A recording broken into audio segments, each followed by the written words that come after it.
ಕುರ್ಚಿ ಕಿತ್ತಾಟ ಜ್ವಲಂತವಾಗಿರುವ ಸಂದರ್ಭದಲ್ಲಿಯೇ ನಾಳೆಯಿಂದ ಚಳಿಗಾಲದ ಅಧಿವೇಶನಕ್ಕೆ ಕುಂದಾನಗರಿ ಸಾಕ್ಷಿಯಾಗ್ತಾ ಇದೆ.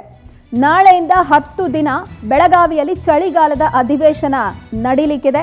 ಕಲಾಪದಲ್ಲಿ ಒಗ್ಗಟ್ಟಿನ ಮಂತ್ರ ಪಠಿಸೋದಕ್ಕೆ ಸಿಎಂ ಮತ್ತು ಡಿಸಿಎಂ ಸಜ್ಜಾಗಿದ್ದಾರೆ. ಬ್ರೇಕ್ಫಾಸ್ಟ್ ಮೀಟಿಂಗ್ನಲ್ಲಿ ಕೊಟ್ಟಂತ ಸಂದೇಶ ಅಲ್ಲೂ ಕಂಟಿನ್ಯೂ ಮಾಡಬೇಕಂತ. ಅಧಿವೇಶನದ ನಡುವೆ ಕೂಡ ರಾಜ್ಯ ನಾಯಕರ ಚಿತ್ತ ದೆಹಲಿಯತ್ತ ಇರೋದು ಗೊತ್ತಾಗ್ತಾ ಇದೆ. ವರಿಷ್ಠರ ತೀರ್ಮಾನದತ್ತಾನೆ ಸಿಎಂ ಮತ್ತು ಡಿಸಿಎಂ ಇಬ್ಬರ ಚಿತ್ತ ಇದೆ. ಚಳಿಗಾಲದ ಅಧಿವೇಶನಕ್ಕೆ ಈಗಾಗಲೇ ಜಿಲ್ಲಾಡಳಿತ ಸಕಲ ಸಿದ್ಧತೆ ಮಾಡಿಕೊಂಡಿದೆ. ಅಧಿವೇಶನದಲ್ಲಿ ಭಾಗಿಯಾಗೋದಕ್ಕೆ ಇವತ್ತೇ ಮುಖ್ಯಮಂತ್ರಿಗಳು ಬೆಳಗಾವಿಗೆ ಪ್ರಯಾಣ ಬೆಳೆಸ್ತಾ ಇದ್ದಾರೆ. ಹುಬ್ಬಳ್ಳಿ ಕಾರ್ಯಕ್ರಮದ ಬಳಿಕ ಬೆಳಗಾವಿಗೆ ಮುಖ್ಯಮಂತ್ರಿಗಳು ತೆರಳುತ್ತಾರೆ ಅನ್ನುವಂತಹ ಡೀಟೇಲ್ಸ್ ಲಭ್ಯ ಆಗ್ತಾ ಇದ್ದು, ಕುರ್ಚಿ ಕಿತ್ತಾಟದ ನಡುವೆ ನಡೆಯುವ ಈ ಅಧಿವೇಶನ ಸಾಕಷ್ಟು ಕುತೂಹಲಗಳಿಗೆ ಕಾರಣ ಆಗ್ತಿದೆ.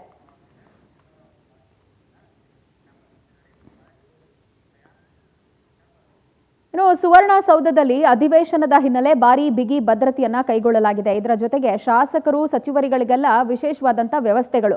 ಈ ಎಲ್ಲದಕ್ಕೂ ಸಂಬಂಧಪಟ್ಟಂತೆ ನಮ್ಮ ಪ್ರತಿನಿಧಿ ಒಂದು ಪ್ರತ್ಯಕ್ಷ ವರದಿ ಕೊಟ್ಟಿದ್ದಾರೆ, ನೋಡೋಣ. ನಾಳೆಯಿಂದ ಬೆಳಗಾವಿಯಲ್ಲಿ ಚಳಿಗಾಲದ ಅಧಿವೇಶನ ಶುರುವಾಗ್ತಾ ಇದೆ. ಆಡಳಿತ ಮತ್ತೆ ಪ್ರತಿಪಕ್ಷಗಳ ನಡುವೆ ಜಿದ್ದಾಜಿದ್ದಿನ ಅಧಿವೇಶನ ಕೂಡ ಇದಾಗಲಿದೆ. ಈ ಮಧ್ಯೆ ರಾಜ್ಯ ಸರ್ಕಾರಕ್ಕೆ ಚಳಿ ಬಿಡಿಸೋದಕ್ಕೆ ರೈತರು ಕೂಡ ಮುಂದಾಗಿರ್ತಕ್ಕಂಥದ್ದು. ಪ್ರಮುಖವಾಗಿ ಮೆಕ್ಕೆಜೋಳ ವಿಚಾರ, ಕಬ್ಬು ಬೆಳೆಗಾರರ ಅವರ ಒಂದು ಬೇಡಿಕೆಗಳನ್ನು ಇಟ್ಕೊಂಡು ಬೃಹತ್ ಹೋರಾಟಕ್ಕೆ ರೈತರು ತೀರ್ಮಾನವನ್ನ ಮಾಡ್ಕೊಂಡಿದ್ದಾರೆ. ಅದಕ್ಕಾಗಿ ಪೊಲೀಸರು ಕೂಡ ಎಲ್ಲಾ ರೀತಿಯ ಒಂದು ಬಂದೋಬಸ್ತನ್ನ ಏರ್ಪಡಿಸೋದಕ್ಕೆ ಮುಂದಾಗಿರ್ತಕ್ಕಂಥದ್ದು. ಇವತ್ತು ಬೆಳಗಾವಿಯ ಸುವರ್ಣಸೌಧದ ಬಳಿ ಅಪಾರ ಪ್ರಮಾಣದ ಪೊಲೀಸರನ್ನ ಇವತ್ತು ನಿಯೋಜನೆ ಮಾಡಲಾಗಿದೆ. ಸುಮಾರು 500ಕ್ಕೂ ಹೆಚ್ಚು ಪೊಲೀಸರನ್ನ ನಿಯೋಜನೆ ಮಾಡಲಾಗಿರ್ತಕ್ಕಂಥದ್ದು. ಯಾವುದೇ ರೀತಿಯ ಅಹಿತಕರ ಘಟನೆ ಸಂಭವಿಸದಂತೆ ಮುನ್ನೆಚ್ಚರಿಕೆ ಕ್ರಮವನ್ನ ತೆಗೆದುಕೊಳ್ಳೋದಕ್ಕೆ ಪೊಲೀಸರು ಮುಂದಾಗಿರ್ತಕ್ಕಂಥದ್ದು. ಯಾಕೆಂದ್ರೆ ನಾಡಿದ್ದು ಮಂಗಳವಾರ ಬಿಜೆಪಿಯ ನೇತೃತ್ವದಲ್ಲಿ ರೈತರ ಒಂದು ಹೋರಾಟವನ್ನ ಕೂಡ ಹಮ್ಮಿಕೊಳ್ಳಲಾಗಿದೆ. ಸುಮಾರು 20,000ಕ್ಕೂ ಹೆಚ್ಚು ರೈತರನ್ನ ಕರೆದುಕೊಂಡು ಬಂದು ಇಲ್ಲಿ ಮುತ್ತಿಗೆ ಹಾಕೋದಕ್ಕೆ ವಿಜಯೇಂದ್ರ ಅವರು ಕರೆಯನ್ನ ಕೊಟ್ಟಿರ್ತಕ್ಕಂಥದ್ದು. ಪ್ರಮುಖವಾಗಿ ಮೆಕ್ಕೆಜೋಳ ವಿಚಾರ, ಕಬ್ಬು ಬೆಳೆಗಾರರಿಗೆ ಒಂದು ಬೆಲೆ ನಿಗದಿ ವಿಚಾರ, ಹಾಗೆ ತುಂಗಭದ್ರಾ ಜಲಾಶಯಕ್ಕೆ ಗೇಟ್ ಅಳವಡಿಕೆಯಲ್ಲಿ ವಿಳಂಬ ಆಗಿರ್ತಕ್ಕಂಥ ವಿಚಾರ, ನೀರಾವರಿ ವಿಚಾರ, ಈ ಎಲ್ಲಾ ಒಂದು ವಿಚಾರಗಳನ್ನ ಮುಂದಿಟ್ಕೊಂಡು ರೈತರನ್ನ ಒಂದು ಹೋರಾಟಕ್ಕೆ ರೈತರು ಕೂಡ ಮುಂದಾಗಿರ್ತಕ್ಕಂಥದ್ದು. ಹಾಗಾಗಿ ಈ ಒಂದು ಅಪಾರ ಪ್ರಮಾಣದಲ್ಲಿ ಪೊಲೀಸರನ್ನು ಕೂಡ ನಿಯೋಜನೆ ಮಾಡಲಾಗಿದೆ.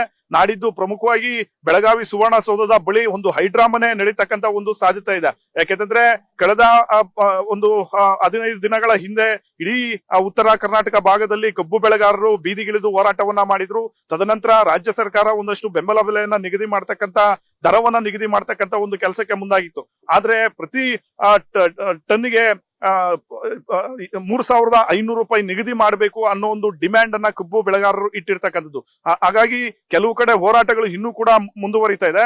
ಸದ್ಯ ನಾಳೆ ಮತ್ತೆ ನಾಡಿದ್ದು ಇಲ್ಲಿ ಒಂದು ಬೆಳಗಾವಿ ಅಧಿವೇಶನ ಏನ್ ನಡೀತಾ, ಆ ಸಂದರ್ಭದಲ್ಲಿ ರೈತರು ಮುತ್ತಿಗೆ ಆಗ್ತಕ್ಕಂಥ ಒಂದು ಸಾಧ್ಯತೆ ಇರತಕ್ಕಂಥ ಒಂದು ಹಿನ್ನೆಲೆಯಲ್ಲಿ ಬೃಹತ್ ಒಂದು ಹೋರಾಟ ನಡೀತಕ್ಕಂಥ ಒಂದು ಸಾಧ್ಯತೆ ಇರತಕ್ಕಂಥ ಒಂದು ಹಿನ್ನೆಲೆಯಲ್ಲಿ ಈ ರೀತಿ ಒಂದು ಪೊಲೀಸ್ ಬಂದೋಬಸ್ತ್ ಅನ್ನ ನಿಯೋಜನೆ ಮಾಡಲಾಗಿರ್ತಕ್ಕಂಥದ್ದು. ಕ್ಯಾಮ್ರಾ ಪರ್ಸನ್ ರಮೇಶ್ ಜೊತೆ ಆನಂದ್ ನಂದಗುಡಿ, ಬೆಳಗಾವಿ. ಈ ಬಗ್ಗೆ ಹೆಚ್ಚಿನ ಡೀಟೇಲ್ಸ್ ಕೊಡೋದಕ್ಕೆ ನಮ್ಮ ಪೊಲಿಟಿಕಲ್ ಬ್ಯೂರೋ ಚೀಫ್ ರಾಘವೇಂದ್ರ ನಮ್ಮೊಂದಿಗೆ ಲೈವ್ ನಲ್ಲಿ ಕನೆಕ್ಟ್ ಆಗ್ತಾ ಇದ್ದಾರೆ. ರಾಘವೇಂದ್ರ, ಮೋಸ್ಟ್ ಇಂಪಾರ್ಟೆಂಟ್ಲಿ ಬೆಳಗಾವಿಯಲ್ಲಿ ಅಧಿವೇಶನ ನಡೀತಾ ಇದ್ರೂ ಕೂಡ ಕುರ್ಚಿ ಕಿತ್ತಾಟದ ಕದನದಿಂದಾಗಿ ಇಬ್ಬರೂ ನಾಯಕರ ಚಿತ್ತ ಡೆಲ್ಲಿಯತ್ತ ಇದೆ ಅನ್ನುವಂಥದ್ದು ಗೊತ್ತಾಗ್ತಾ ಇದೆ. ಸೊ ಈ ಅಧಿವೇಶನದ ಹೈಲೈಟ್ಸ್ ಆಗಿರ್ಬೋದು, ಹೈಕಮಾಂಡಿನ ನಿರ್ಣಯ ಆಗಿರ್ಬೋದು, ಸಾಕಷ್ಟು ನಿರೀಕ್ಷೆಗಳಿಗೆ ಕಾರಣ ಆಗ್ತಾ ಇದೆ.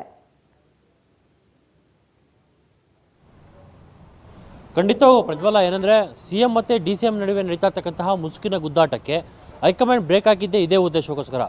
ಕುಂದಾನಗರಿಯಲ್ಲಿ ನಡೀತಾ ಇರ್ತಕ್ಕಂತಹ ಒಂದು ಅಧಿವೇಶನ ಏನಿದೆ, ಇದು ಭಾಳ ಕಾಂಗ್ರೆಸ್ ಪಾಲಿಗೆ ಇಂಪಾರ್ಟೆಂಟ್ ಆಗಿರ್ತಕ್ಕಂಥದ್ದು. ಹೀಗಾಗಿ ಎಲ್ಲೂ ಸಹ ನಮ್ಮ ನಡುವೆ ಬಿರುಕಿದೆ ಅನ್ನೋದನ್ನು ತೋರಿಸ್ಕೊಡ್ಕೂಡ್ದು ಅನ್ನೋ ನಿಟ್ಟಿನಲ್ಲಿ ಇಬ್ಬರನ್ನು ಸಹ ಕರೆದು ಮಾತುಕತೆಯನ್ನೇ ಆಡಿತ್ತು. ಅದಾದ ಬಳಿಕ ಇಬ್ಬರು ಸಹ ಒಂದು ಬ್ರೇಕ್ಫಾಸ್ಟ್ ಮೀಟಿಂಗನ್ನು ಮಾಡಿದರು.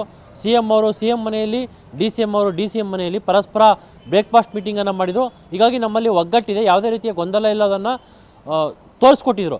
ಅದಾದ ಬಳಿಕ ನಾಳೆಯಿಂದ ನಡೀತಾ ಇರ್ತಕ್ಕಂತಹ ಕುಂದಾನಗರಿಯ ಕದನಕ್ಕೆ ವಿಪಕ್ಷಗಳು ಇದನ್ನೇ ಅಸ್ತ್ರವಾಗಿ ಮಾಡಿಕೊಂಡು ಬಿಜೆಪಿ ಮತ್ತು JDS ಕಾಂಗ್ರೆಸ್ ಮೇಲೆ ಸವಾರಿ ಮಾಡೋದಕ್ಕೆ ಮುಂದಾಗಿರ್ತಕ್ಕಂಥದ್ದು. ಹೀಗಾಗಿ ಅದಕ್ಕೆ ಯಾವುದೇ ಕಾರಣಕ್ಕೂ ಸಹ ಆಸ್ಪದವನ್ನು ಕೊಡಬಾರ್ದು, ನಾವೆಲ್ಲವೂ ಸಹ ಒಗ್ಗಟ್ಟಾಗಿ ಎದುರಿಸಬೇಕು ಅನ್ನೋ ನಿಟ್ಟಿನಲ್ಲಿ ಮೊನ್ನೆ ಸಿಎಂ ಅವರೇ ಖುದ್ದಾಗಿ ಡಿಸಿಎಂ ಅವರ ನೇತೃತ್ವದಲ್ಲಿ, ಸಿಎಂ ಅವರ ನೇತೃತ್ವದಲ್ಲಿ ಸಭೆಯನ್ನು ಮಾಡಿ ಎಲ್ಲ ಶಾಸಕರು ಮತ್ತು ಸಚಿವರಿಗೆ ಸೂಚನೆ ಕೊಟ್ಟಿರ್ತಕ್ಕಂಥದ್ದು.